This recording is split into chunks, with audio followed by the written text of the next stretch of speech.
প্রিয় দর্শক, আসসালামু আলাইকুম। আপনাদের প্রীতীয় শুভেচ্ছা জানিয়ে শুরু করছি আমাদের আজকের প্রতিবেদন। আপনারা দেখতে পাচ্ছেন আমাদের সামনে ফুটফুটে সুন্দরী বোন দাঁড়িয়ে আছে।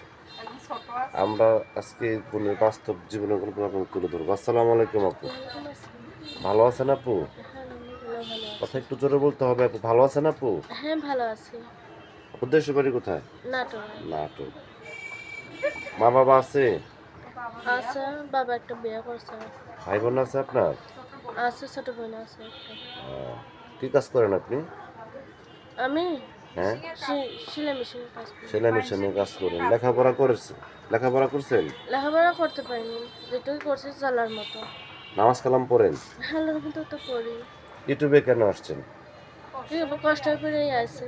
কষ্ট করে আসছেন। কি কষ্ট একটু বললেন, দর্শক একটু জানবে। ভালো একটা মনের মতো মানুষ চাই, যে আমার স্বাধীন বিপদে আমার বিপদে পাশে এসে দাঁড়াবে। আমি থাকি আমার সৎ মায়ের কাছে, অনেক কষ্ট নিয়ে।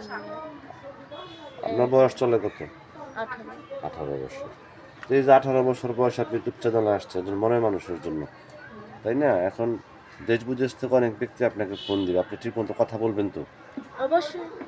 আচ্ছা, এখন যদি কোনো ব্যক্তি আপনাকে বলে যে বর্ষা আমি তোমাকে বিয়ে করতে চাই, আমার বয়স 40 বা 45 বা 50 হয়ে গেছে, আমার বউ বাচ্চা ছিল বা বউ বাচ্চা আছে, আমি তোমাকে ভালোবাসি, আমি বিয়ে শাদী করতে চাই, আপনি কি রাজি হবেন?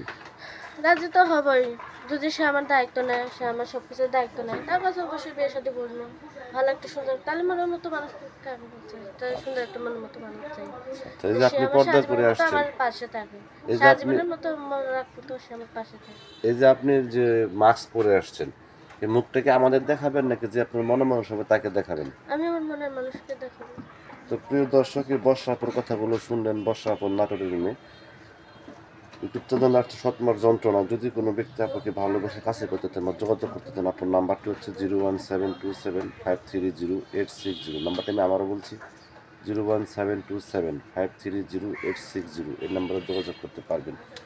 প্রেম, ভালোবাসা, সাহায্য, সহযোগিতা যে যেটা করবেন সেটা আপনাদের একান্ত ব্যক্তিগত ব্যাপার। বেশি বেশি করে নামাজ পড়েন, বেশি বেশি করে দেশটাকে ভালোবাসেন। ভালো থাকেন। আসসালামু আলাইকুম।